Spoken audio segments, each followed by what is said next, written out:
Hey everyone, and welcome to the lands of Alaire. I'm Ian the Dungeon Master, and I'm joined here by my good friend Tori of Joined by Gaming, my younger brother Tyler, our good friend Scott, and my older brother TJ. Aaron, playing Urlan the Barbarian, will not be here tonight. He is ill, but we decided to have a quick session and still keep on with the show. Kind of works out okay. Conveniently, Urlan was busy with some important stuff separated. He's always missed, of course, yeah. but he was off doing that really cool Vision Quest stuff. So, exactly. yeah. So it should work out just fine, and next week, next Sunday, we will be back at it in full force. So looking forward to that. Here is the recap. So last we left off, our heroes, Urlan, Melee, Leander, Jar, and Gilroy, delved into the long-abandoned and decrepit Undercrypt, a subterranean labyrinth of elvish burial halls, in search of their captured ally, Gentel Dustrin the Ranger. As they ventured through the darkness, they passed a row of strange markings on the wall, depictions in flickering shadows, the shapes of the continent of Alaire, repeated time and time again, many surrounded by rings of elvish runes. Behind this, a dancing, winged woman, who Gilroy recognized as Amara, a cosmic being of myth who supposedly danced Alaire into existence. Intertwined around the entirety of this depiction were dark, grasping tendrils, which seemed to choke the imagery.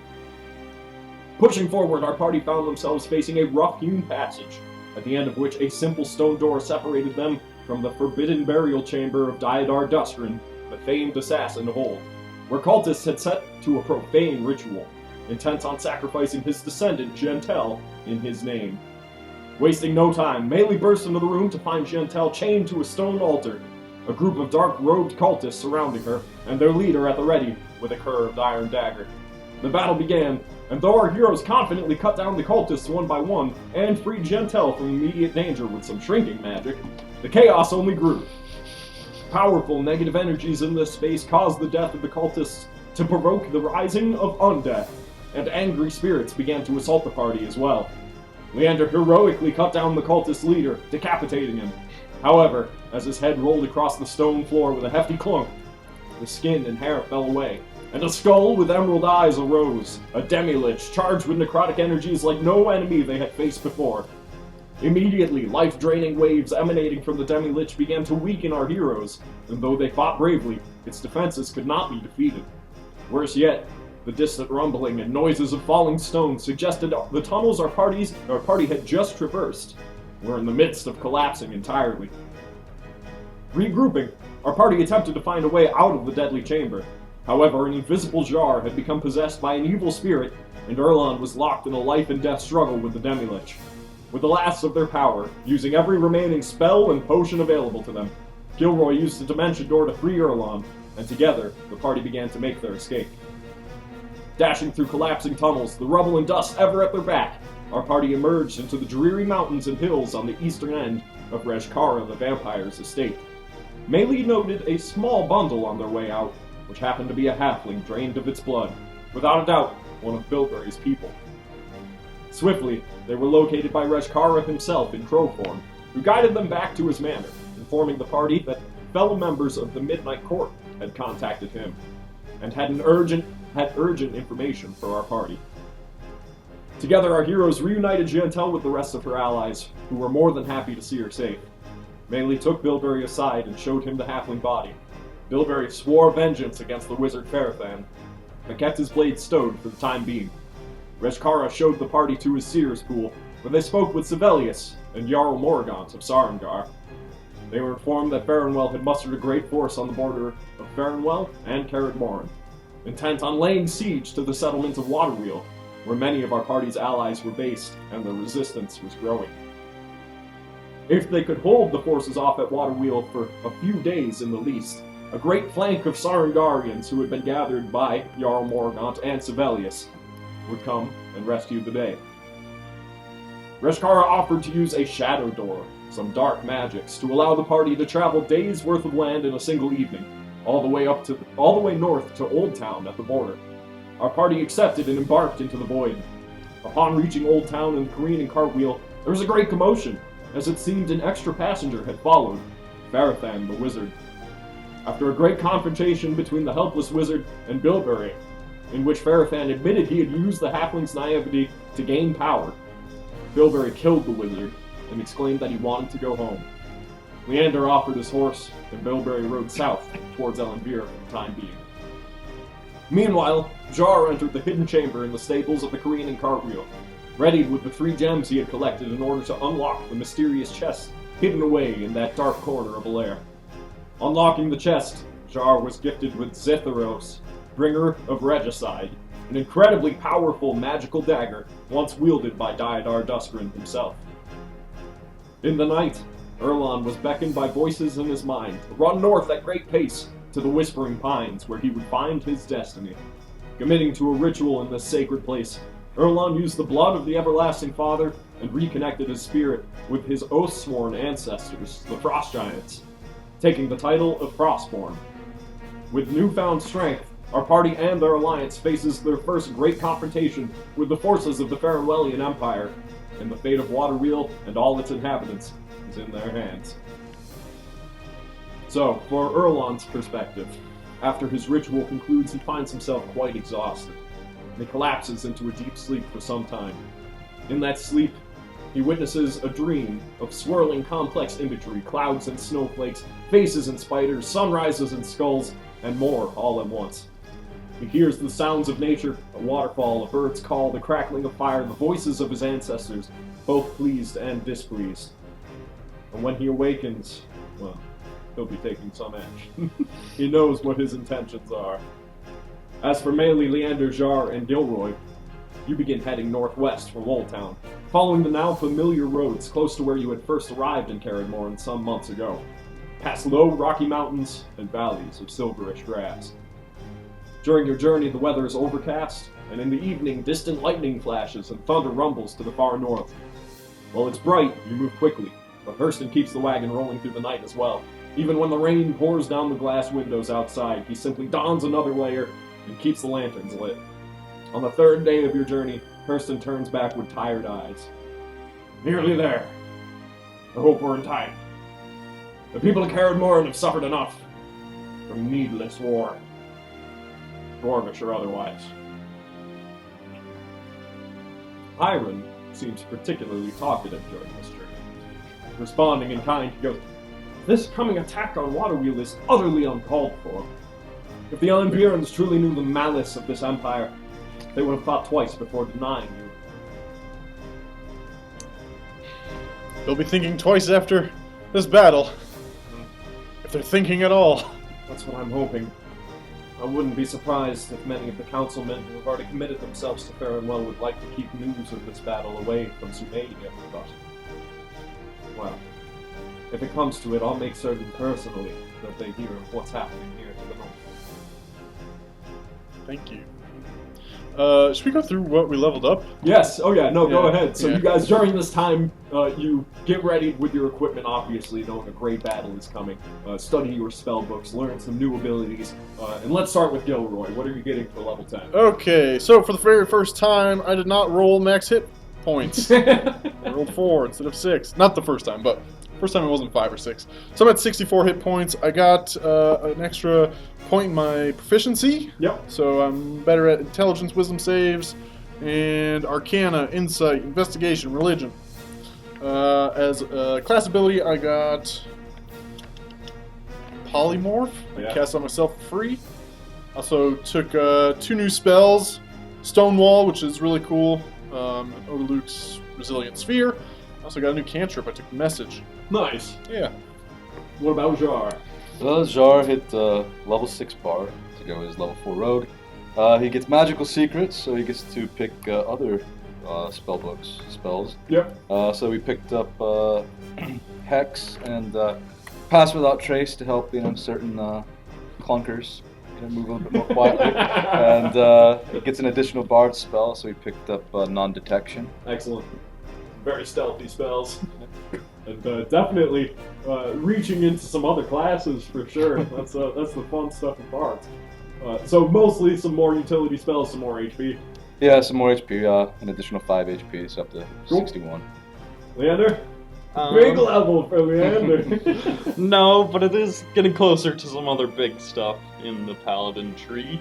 I got 10 more hit points, Always and Aura of Courage, so within 10 feet of me, people can't be frightened.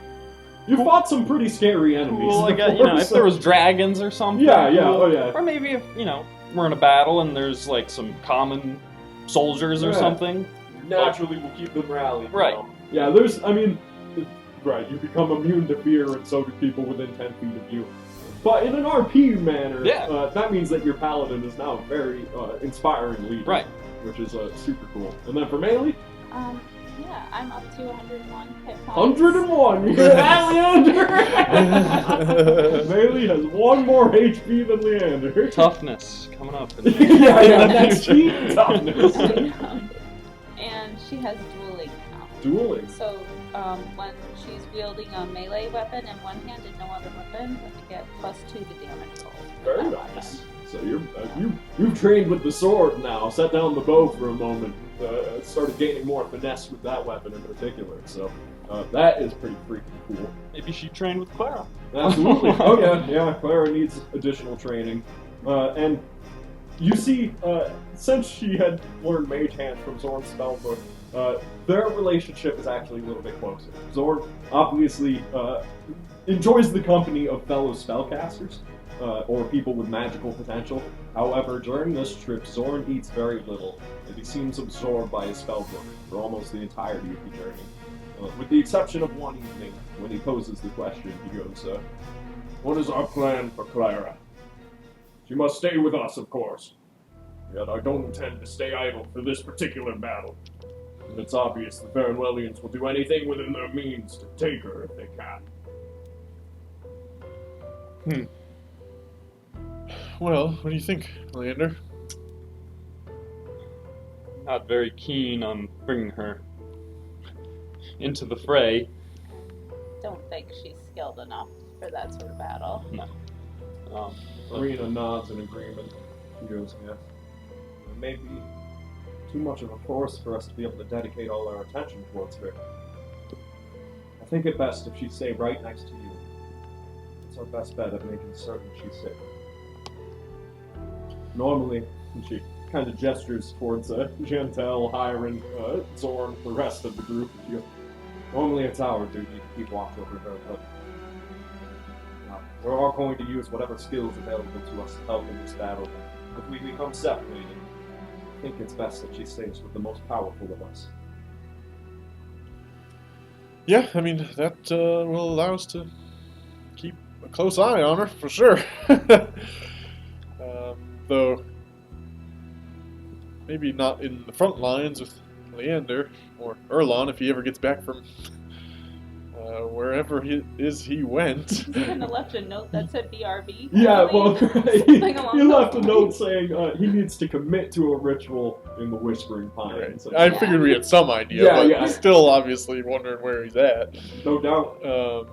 And that's part of the reason you think why Zorn is taking this into consideration now, is because you're down Bilberry and Urlan for this particular fight, and he's taking into consideration the weakening of the party in that moment. So, but Jantel goes, yes, I think it would be best if there's a chance for us to make it into the walls before the fight starts. Let's keep Clara safe with you. And you can see, Jantel has quickly regained her strength.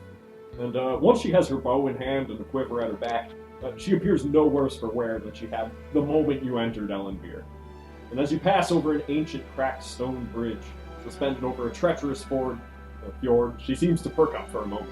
She goes, "Can you hear that? There's marching. Jar, you could barely hear it. Marching, there's drums and horns. Just over the next few hills. The battle could be beginning, but we may be just in time." And so, got a big old thing for Urlan here. It's all good. Essentially what happens is, you guys are able to prep if there's anything in particular you'd like to do. As Hurston gives the reins a whip and gives a "Hyah!" I'll summon a new steed. Okay. I will cast Mage Armor as a ritual. Okay. Can you prep with some mage The armor? first time I've ever done that. That makes my armor class 12 instead of 11.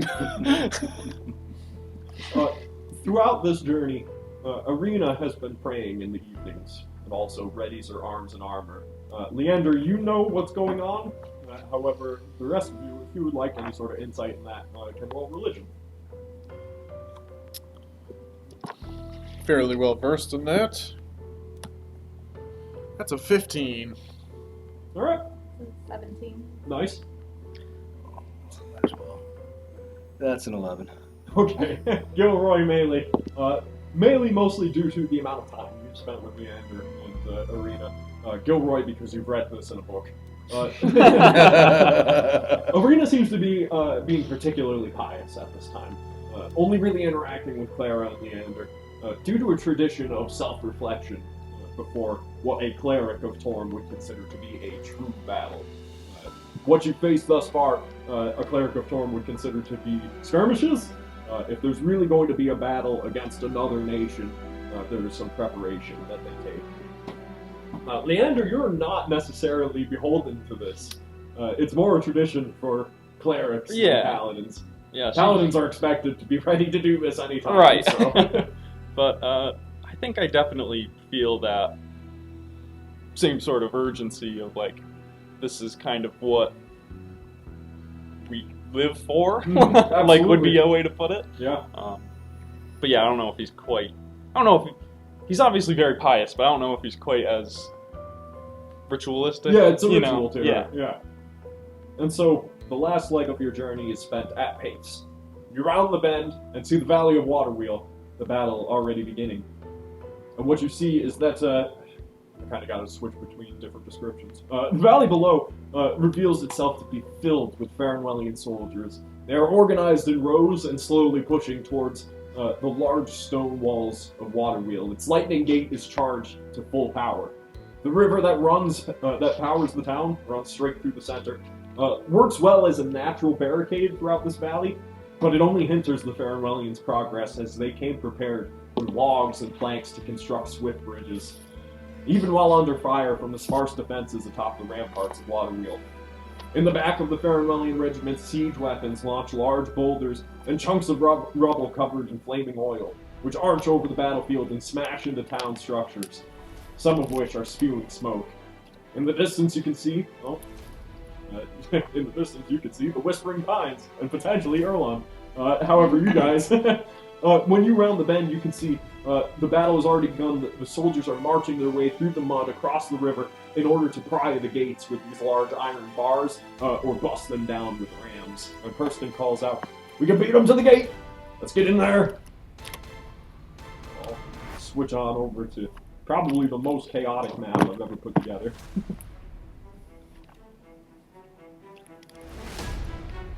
Whoa! Alright. So you guys are coming up from the south towards that gate over there. See my ping? Just a bit north? Yep. Oh, this one. Yep. Okay. So you guys are making your way.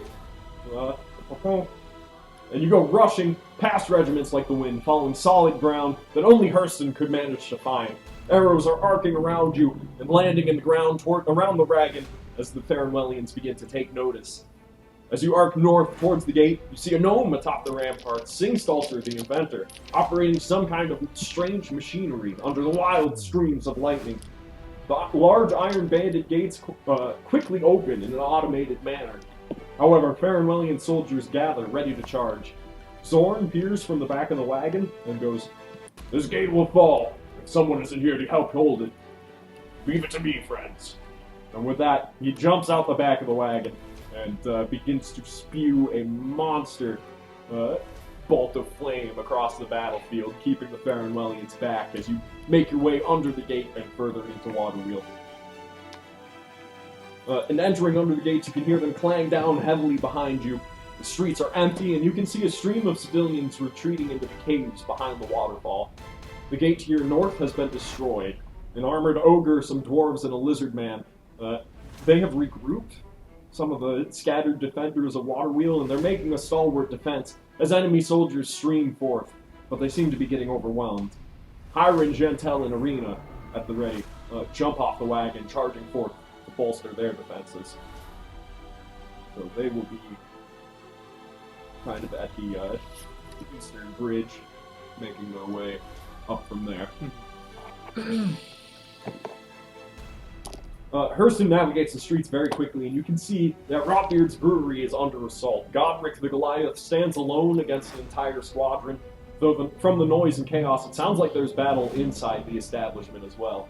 Hurston stops the wagon right down at this crossroads near the market, and lets you guys off, gesturing up that way. He says, "I'm going to bring the wagon around to safety, and then I'll meet you in Rotbeard's if that's where we end up." And you guys... Keep her safe. right here, along with Clara. Do we see Frostbane or anyone other than Godric that we know is still in Throw me a quick perception. Everyone can, yeah. Oh, 10. 16. Okay. 20. Alright, so Jar, you can hear, there's something that denotes Frostbane's in the middle of this. As from within Rotbeard's, you hear a, "Get out!" and a huge smash, some dust goes flying from a window. However, you aren't particularly very well acquainted with Frostbane in comparison to the rest of the party, so, and amidst the rest of the chaos, it's not at the forefront of your mind. So, we can throw initiative, because you guys are essentially charging on into a battle. Oh, joy.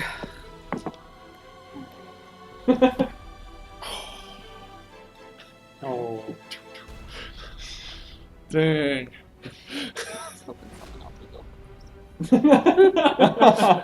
What? When is that going to happen? Ever?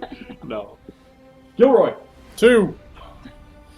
Jar, This is so close. 16. 16, 2 and 20. Leander, 15. 15, Melee, 28. you are going for... Unless there's somebody really crazy we don't know about No, here. I can tell you, no one's beating that. Alright, Melee. You cross over, the water wheels are cranking away to your left and right, and there is a lot of clatter and battle before you as Godric the Goliath battles away against a few Farenwellians. So I'm just going to move up and then to what would be Melee's left a little bit, just so I can see that entranceway a little bit better. Near these crates and stuff? Yes. Cool. And I'm going to sharpshooter shoot forward to that one that's directly Most forward across. guy, yeah. He, with his horsehair helmet, is definitely denoted as a Farenwellian captain, you can tell. 19? Yep.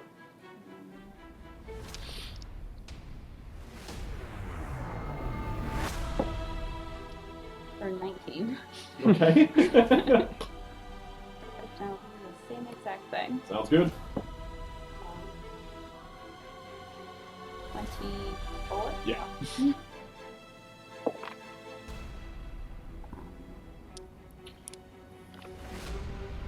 Sorry, for 23. Wow. For math. Yes.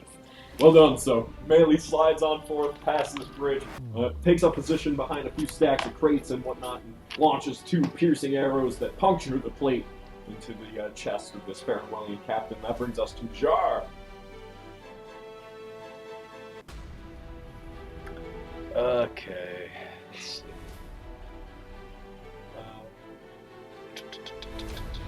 Yeah, Jar will just, To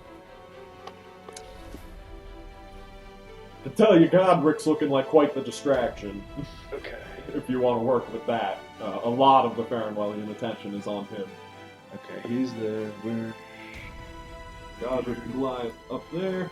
You guys are... Ooh, down on that bridge. Okay, alright. That bridge. Alright. And Godric's the big guy. Yep. Yeah, with the purple. Jar's going to move up to power the little bit in the western part comes off, like the wing of the western house. Sure, there. yep. And they will cast fairy fire into the mass of Okay. those guys there. 20 by 20? Yes. Okay, so I have 1, 2, 3, 4, 5, 6 saves to make. Fail. Your DC on that? is check 14, I think. Yes, 14. Fail. Fail. Half of them. So, with a flash, a bunch of fairy fire causes some of these Farenwellian soldiers to begin glowing quite brightly, as Jar tends to begin his battles. Rander! Alright, so You gave your horse away. I summon him. Yeah, somewhere miles to the south, Bilberry's horse just evaporates underneath him. Could have been full stride and Monster. No. No, it doesn't work like that. I swear. What are these guys wearing? Are they wearing like chainmail? Yeah, Or? yeah, they're well outfitted. I'm gonna ride up to the captain in front of Godric, Okay. kind of in there. Yeah. And I'll take a swing at the fairy fired one. Sounds good. A 24. Yeah. Okay. Well, let's figure out how much health these guys got. It's 13 damage. This guy is already battered from his battle with Godric. Mm-hmm. Seems like he was quite handedly taking Yeah. on two Farenwellians, though, with this mass next to him. And a 21 Yeah. for 8. Okay, you took him down. Alright. So, you come riding up, slash, slash, take down this fairy-fired Farenwellian soldier, and Godric looks up at you just as he blocks a sword blow with his great hammer, and he goes, "Well fought. Good to see you, Leander." Glad we got here in time. And that brings us to the baddies. Wow, this is gonna actually, Leander! Hmm. They are coming for you. This is where the heavy armor mastery comes in. This guy you shot is actually going after you. He's gonna miss. Okay, move up in formation.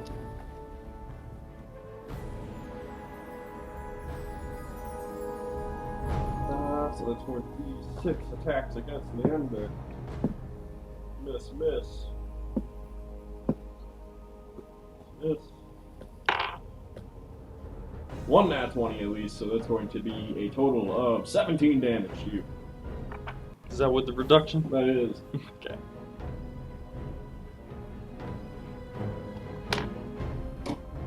Turn on these guys. So, the archers in the back knock some more arrows. The spearmen get in line and get ready to march towards you. Many Farenwellian soldiers begin surrounding Leander. The captain that melee shot charges up on her.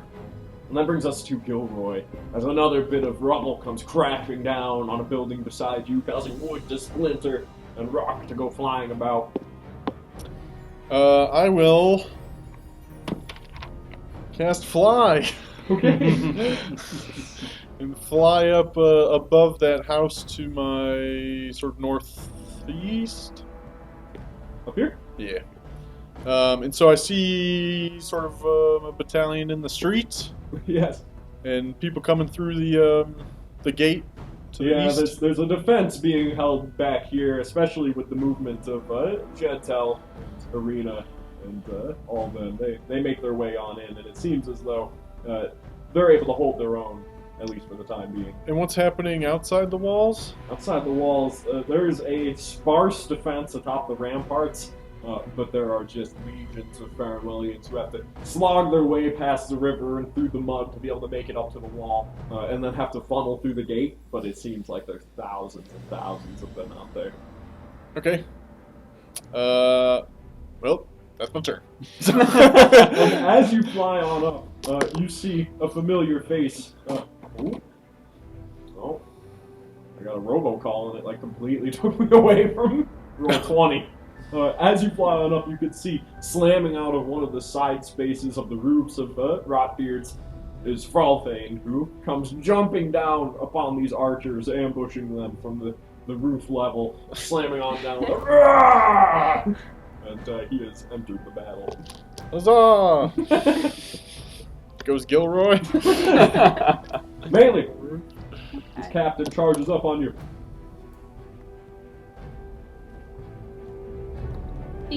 The ceilings of these buildings, the roof, what are the degrees? Are they pretty flat, or are they...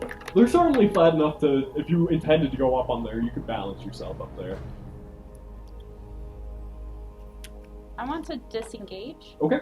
And try to swing up to, like, go past Czar and swing up to the one that Gilroy is flying over. Alright, If I can. I would say, for that. specifically because that, what did you call it? the little branching bit of that western... West wing? Yeah, that little wing of that house. Specifically, that one is like a whole, another floor down than the actual roof. Okay. It's about 7 feet down, so mainly you can just lift your arms up and lift. There's no athletics check. Okay. You know you can do that. So you disengage and hop up on this roof. And is that a turn? Yeah.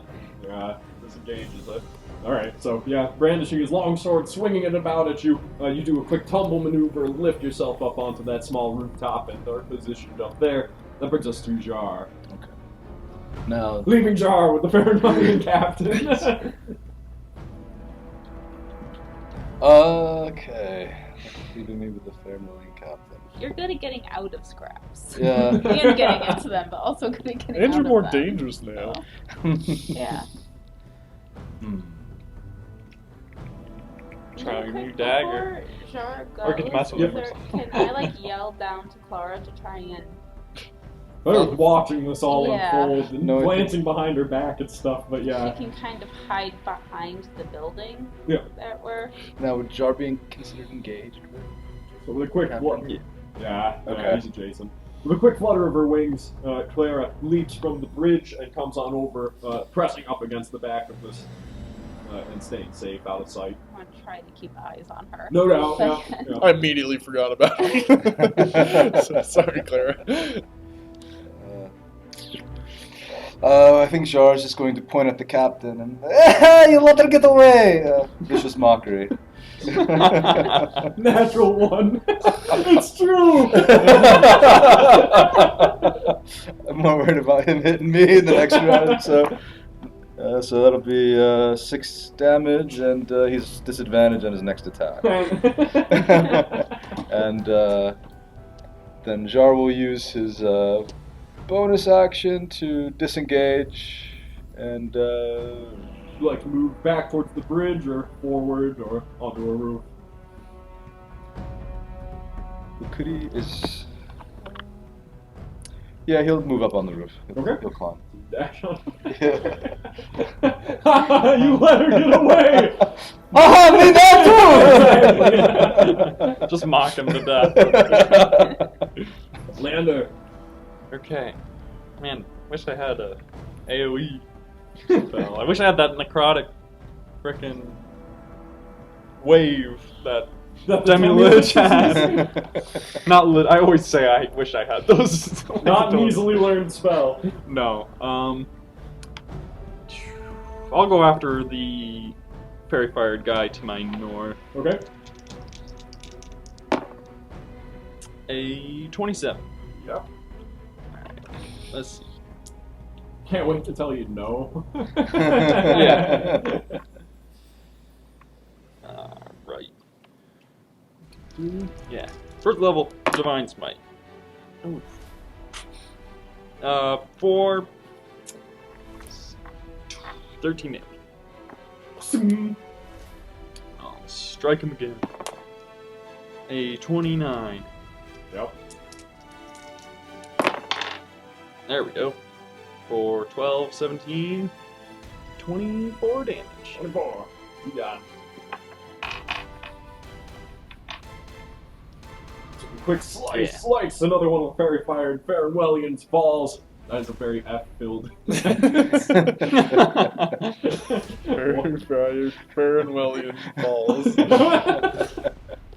Which brings us to the enemy. Using some of the barrels, whatnot, some of these Farenwellians are going to start clambering onto the rooftop to try and get up towards you guys. Yeah, right. So much for staying in formation. Some of them break off. Yeah. This captain, this heavy plate, turns back and makes a disadvantaged attack against Leander. I let him. I too. I let him get away. And a miss. A bunch of attacks against Leander. He must have known someone to get captain. 'Cause he's not quite One of these other guys is gonna get his spot. You will be getting hit twice for 14. Is that 14 in total? 14 in total. Okay. Or actually, yes, it is 14. It's 10 minus 3 times 2 because you got hit twice. Yeah. And then some attacks against Jar. Misses. And some attacks against Bailey. 1 hit for 10 damage. That takes us. Oh, let me see how bad Profane destroys this guy.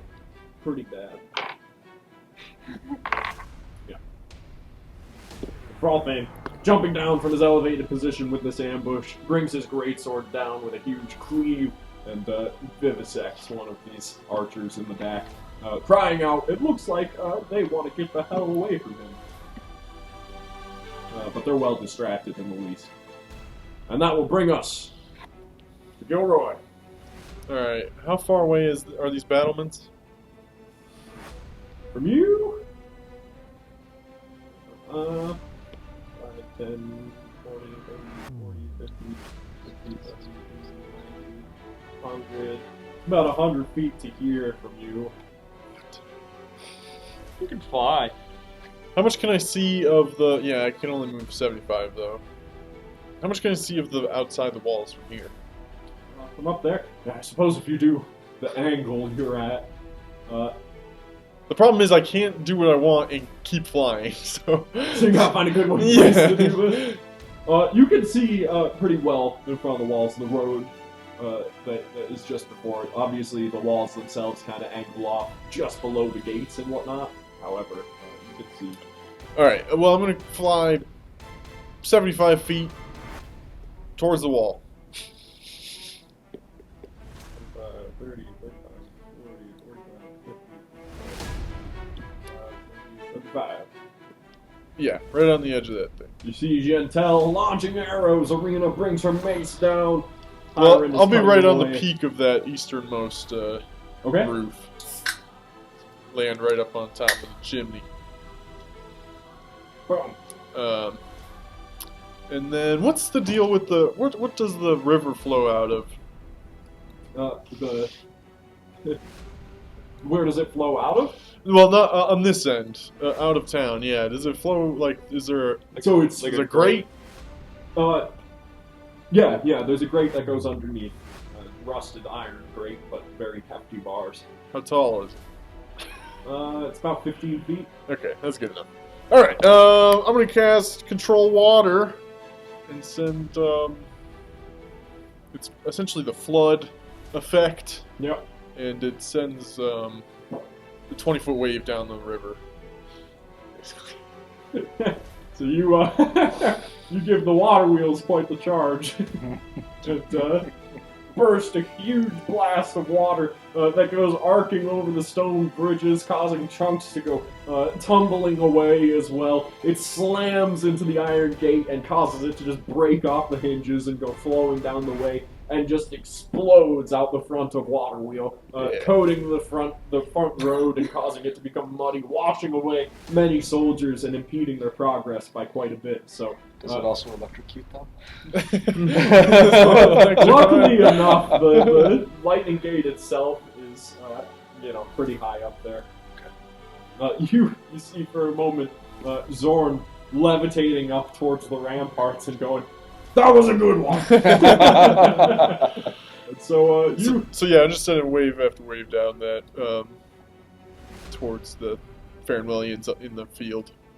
All right. Zorn will be up there. You managed to wash away the next wave, essentially, that was making their way up. Though you do see further down the way, they are regathering, picking themselves up out of the water, getting ready.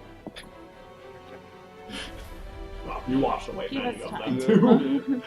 And you find that it's difficult for them to approach now, you know.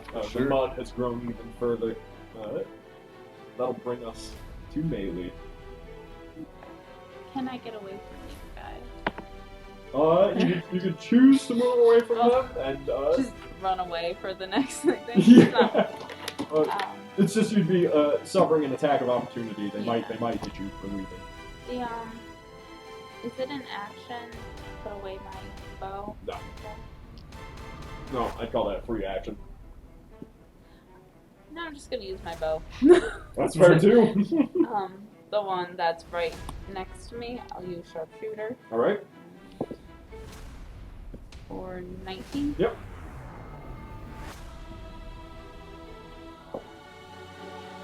21.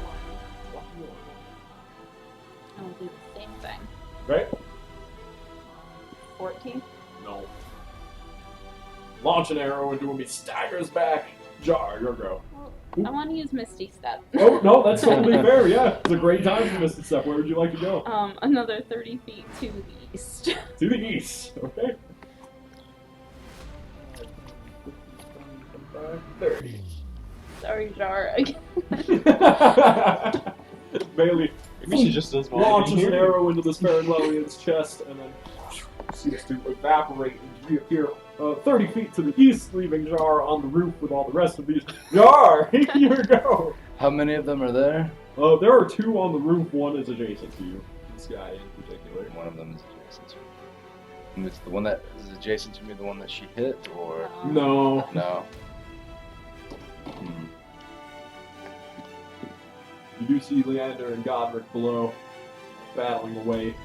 Gilroy seems to fly off in some direction, though the rushing of water behind you suggests there is some magics going on.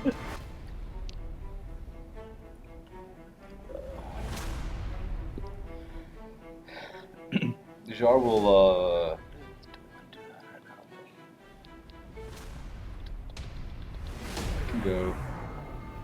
I can do it this way. Jar will attack the one that's right in front of him. He'll pull out his 2 daggers now, no more short swords. Yep. 2 daggers. And he will swing at the one right adjacent to him. Okay. For a 18? Yep. Okay. So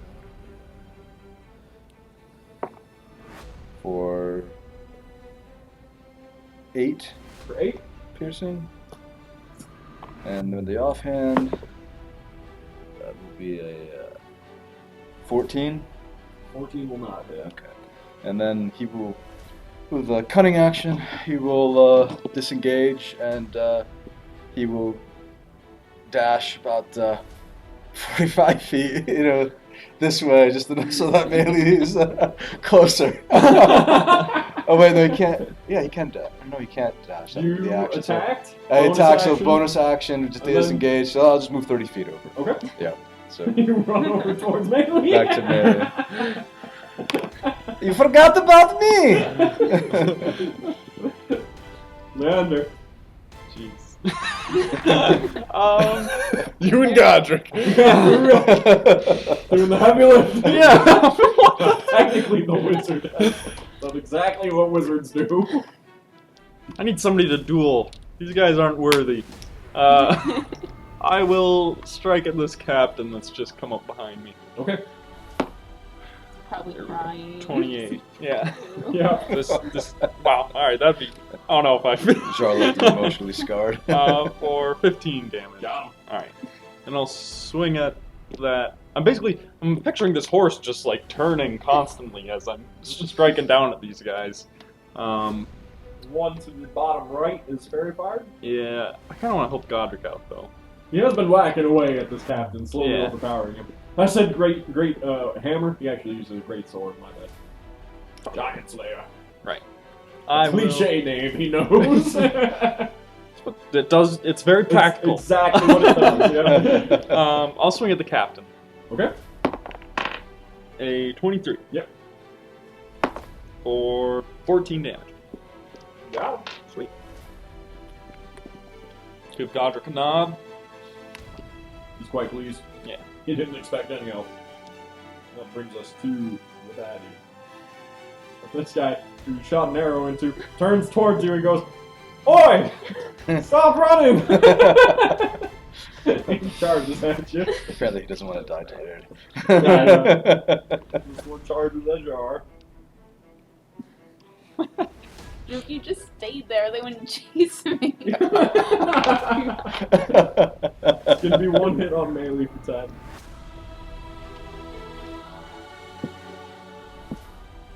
Oh, misses on Jar. Should have shot you in the thing. He should have shot you when you were possessed.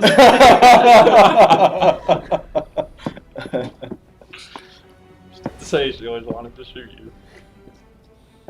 Just once or twice. Yeah. I wouldn't kill you or anything. No.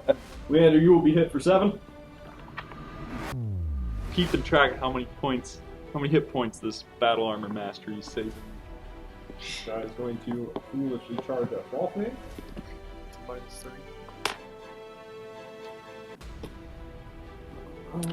No. Some archer's gonna shoot at Gilroy. Got it. Gotta give him a try.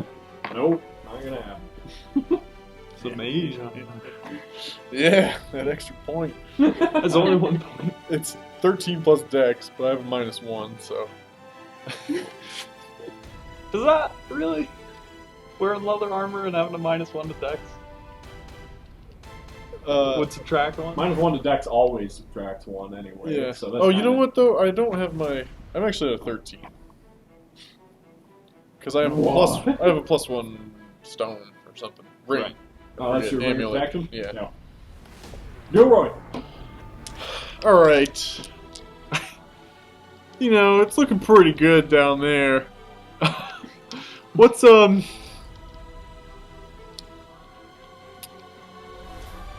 outside look like? You mean like the valley? Just on the other side of the wall. I'm gonna dimension door over to next to the lightning gate. Okay. To the very outer perimeter. Over where Zorn is? Like here? Yeah. Okay. Well, maybe not on the inside of the lightning gate. You're a Looking hero, gross. but you're not that hero.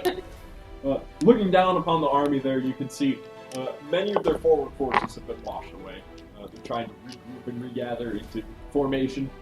Specifically, you also slowed them down by causing the rivers, which they laid down planks and bridges on, to just toss those and scatter them across the battlefield, so they're regathered blows as well. All the while under fire from some archers that are next to you, who look at you wide-eyed as you plant your feet on the ground once more, and then keep shooting away. However, the thousands and thousands of them, they're not waning, you know. Yeah. Is there like any command presence? There are various commanders, it looks like. Yeah. You could throw me a, if you wanted to really figure it out, you could throw me a knowledge history. I'm at a +5. Okay.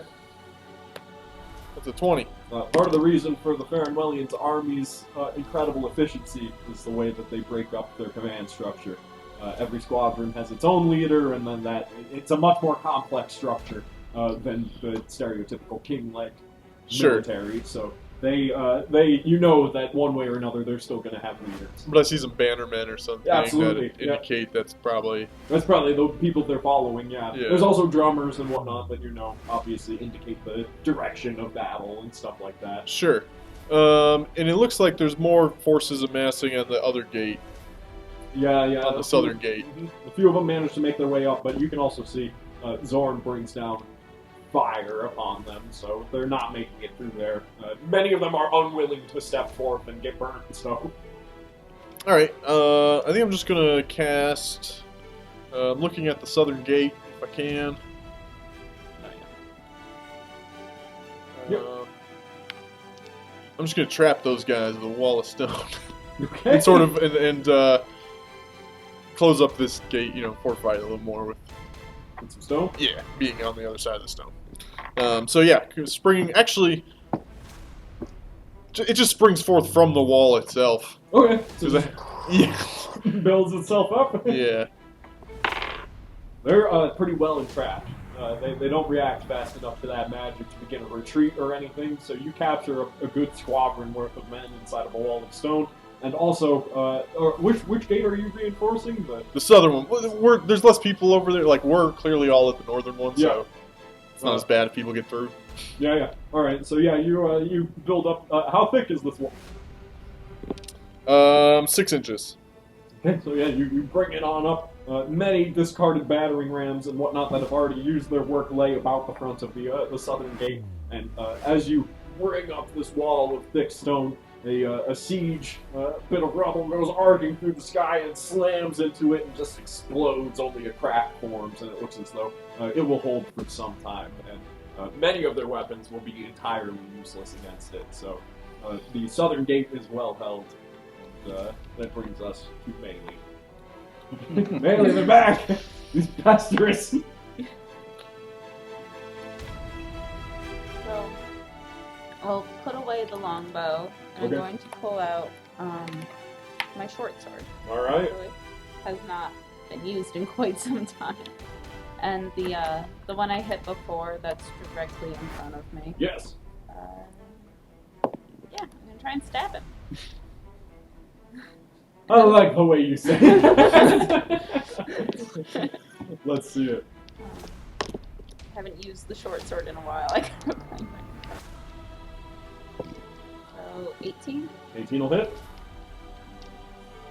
6-sided die plus your dex plus 2.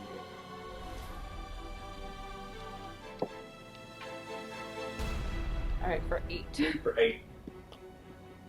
You get your extra attack still. Not loving the short swords. 14.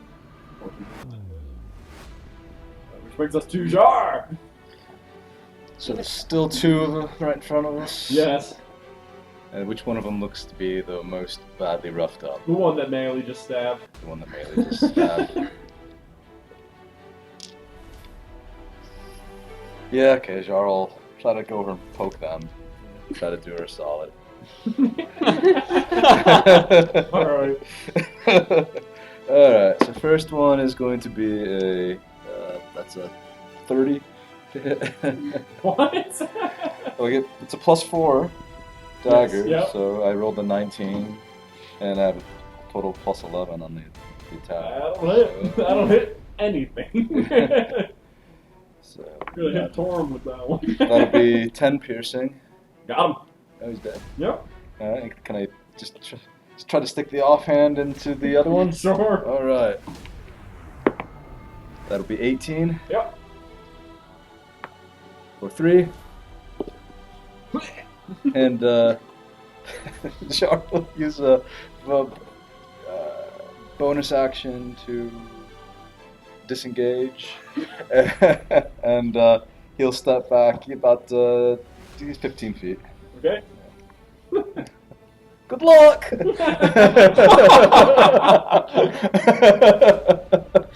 Leander. Alright. Let's see. Well, there's a verified one left, so let's go after that guy. 20. Yeah. See, I'm trying to kind of be a little slower on how quick I use my spell slots. For 13. 13. Take another swing at him. 19. Yep. For 11. 11. Just swinging down at these guys, trying to keep them occupied. Yep. Godric runs up beside this guy. A flat 20, like all badass. It's like all things about to do. Yep. Let me know if melee is going to be attacked. Okay. Well, that would be Well, let's start there then. Melee's gonna be attacked. So then, as a reaction, Jar's going to use a cutting words and don't you bite for -4. What's your AC? 16. 16. Got it. Cool. He misses.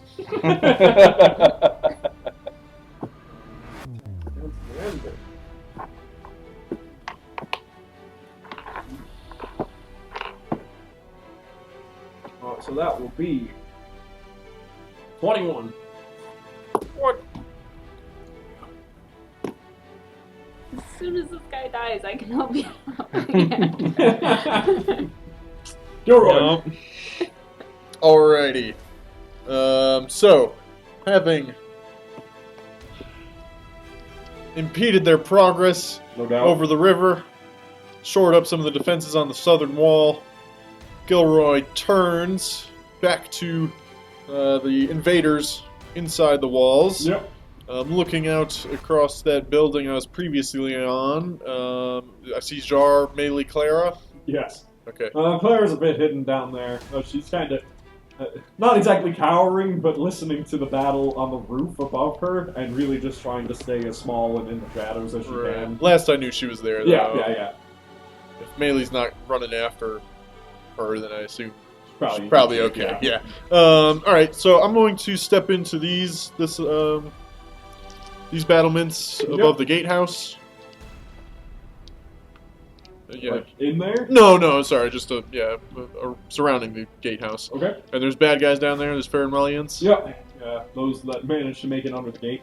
Okay. I will cast. Man, look at you casting stuff. Well, without you standing in the middle of it, there's a lot more I think you can. Yeah, those are pretty much all bad guys, right? Yeah. You see the fallen body of a armored ogre, one Nice. of Thrall's. Oh, not so nice. actually. Yeah, not that one. Yeah. No, I thought it was a bad ogre. doesn't seem like the Farenwellians would have ogres, TJ. Yeah, there's probably no ogres. Ogres live here, I forgot. Yep. Alright, so, well, regardless, body's not gonna be there for long because I'm gonna launch a fireball. I don't have to think about that.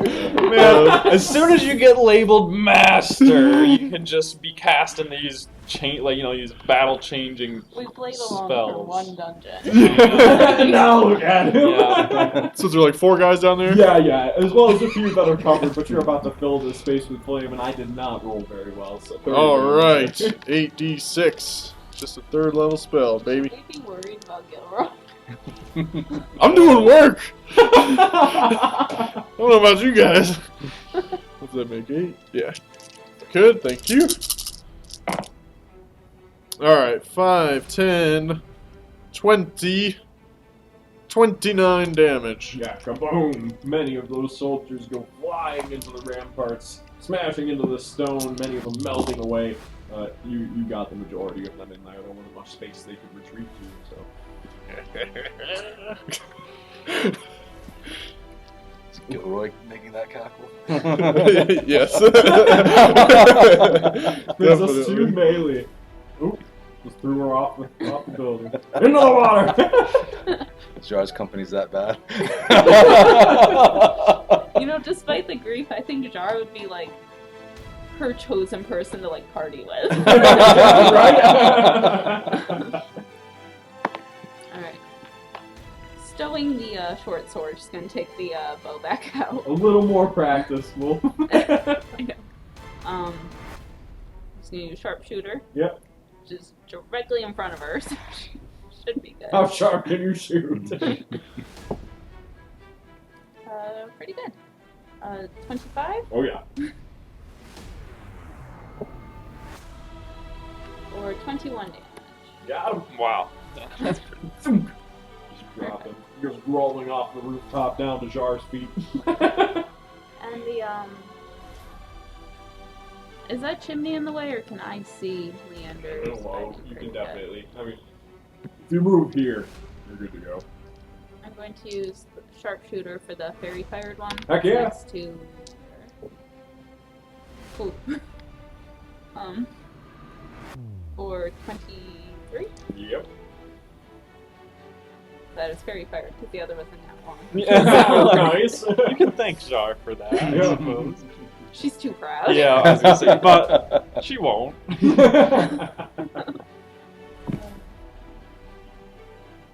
So for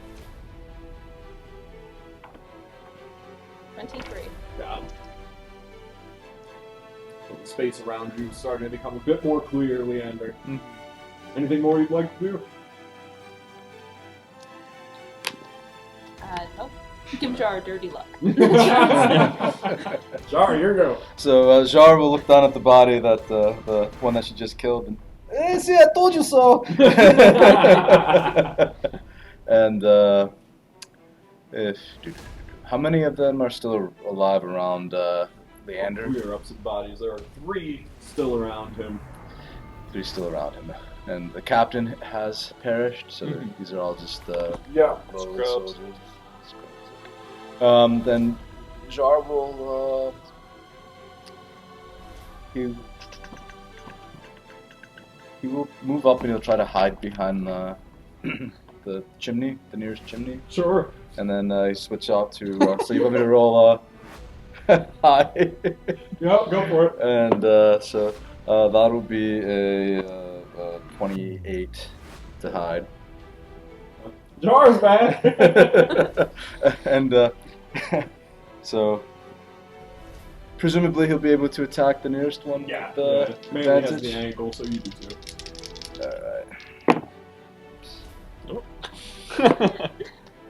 Alright, so that's going to be 25. 25 will hit. Alright, so 2d6 and d8. 4.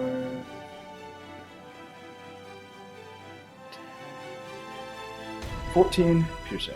Seems pretty good. So, Jar moves on forward silently, under cover of shadow, takes position behind one of these chimneys, launches a bolt in your direction. It hits one of the soldiers you're battling against as you and Godric smash into these enemies. Leander, your go. All right. I think I'll once again try and help Godric out Okay? for a 26 Yep. for 9 damage, 9. and then I'll swing at the one to the direct east that they just plunked with an arrow or bolt. Oh, it's pretty good. 30. Yep. For 14 damage. 14.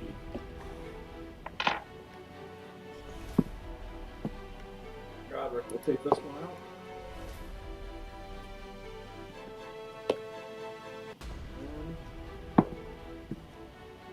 Often done that 20. So he's definitely Gonna killing- smash he that definitely guy. destroys that archer.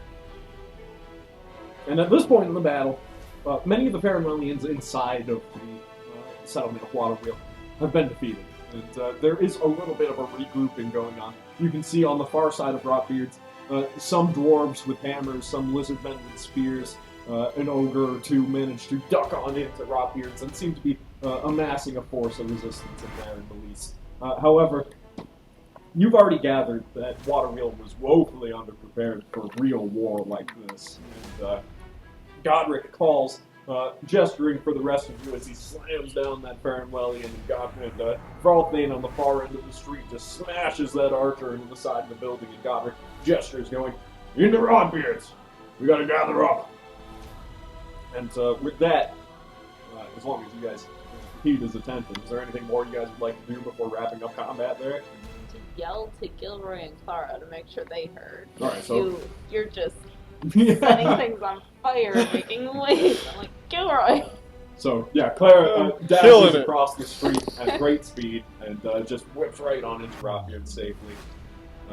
Gilroy? Yeah, I'll give a heads up to Zorn. Okay, yeah.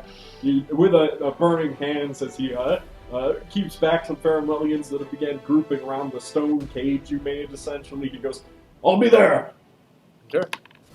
and I'll head down. Yeah, and as you make your way down, you can see Arena, Jantel, Hiron, they have all essentially succeeded in their stalwart defense of the northern gate there, having cut down the remaining forces that managed to make their way in. Hurston as well makes his way into Rockbeard's, along with Thralthane and the rest. Singstalter, too, also manages to dash his way across the battlefield and find you in the chaos and follow close behind as you make your way to safety for the moment. And that is where we will cut to break for 5 minutes. Thanks for chilling with us, and we will be right back. Yeah, thank you so much for joining us and watching, guys. It's always very appreciated. Thank you to Dave for the bits and any new followers I might have missed.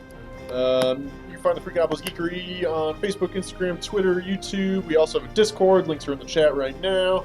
If you're new to the channel and new to the show, we do this every Saturday at 6 p.m. Eastern Standard Time, but we're also streaming probably 3 or 4 nights a week outside of this, so I encourage you to follow, and if you have the ability to, and you're really enjoying the show, consider subscribing. You have Amazon Prime, you can do it for free, and that shows us you're supporting us, and you get some awesome emotes and access to any subscriber-only streams, which is new, but we could do that. Anything else? If you're watching on YouTube, we're on that climb to 400 subscribers, so I encourage you to subscribe and hit that bell button so you get notified when new episodes of Alaire and others go live on our YouTube channel. Also, quick update on the Twitch Picks, which is active now. It's a little survey we got going on. It's really fun. Haven't talked about it in a couple weeks. Currently, the character most likely to get the party into trouble is Gilroy and Silas with 16 votes, although Urlan and Bilberry are also doing pretty good. Jar has taken a lead in the character you'd invite to a dinner party, like you sort of alluded to, with 7 votes. Everybody else has 3. Everyone else! So that's interesting, yeah. Varied group. Karen Morin is currently leading for the country which is most xenophobic in Alaire. Farenwell's just starting to show yeah, the colors currently here, they kind of, given the invading forces, the they war kind of hasn't are. started yet. Yeah, true. Dwarves are... Yeah, no, they did have monoculture for a long time, and a lot of their history was a struggle against the monstrous races that lived there. It's only in the last decade with Mayor Beneval. Yeah, and you guys, one large settlement has become much more inclusive of all sorts of people. Jar kind of antagonized them and gave you an opportunity to play up how much they hated the idea of half-drow being their savior. Exactly. Things have changed big time, so I can see where the audience got that in Season 2 and whatnot. However, things have shifted now, obviously. Ugg the Slug, thanks for joining us. We're doing very good. We'll be back in like 5 minutes. We're actually cutting a break, but I'm just going over these Twitch picks. We'll be back very soon. We'll see how this big, huge battle wraps up. Yeah. The viewers think we definitely should not trust Sevelius. Gilroy thinks otherwise. Silas is the favorite NPC far and away. All my NPCs! He's just too cute. He is the best. And Magic Missile is voted Gilroy's most effective spell. And our viewers think the Order of Swords is more trustworthy. So thanks so much, guys, for voting. There's still time to. If you have any ideas for other questions, we can put them in there. And yeah, give us a follow if you're new, and we'll be right back. Coolio. See you then, guys.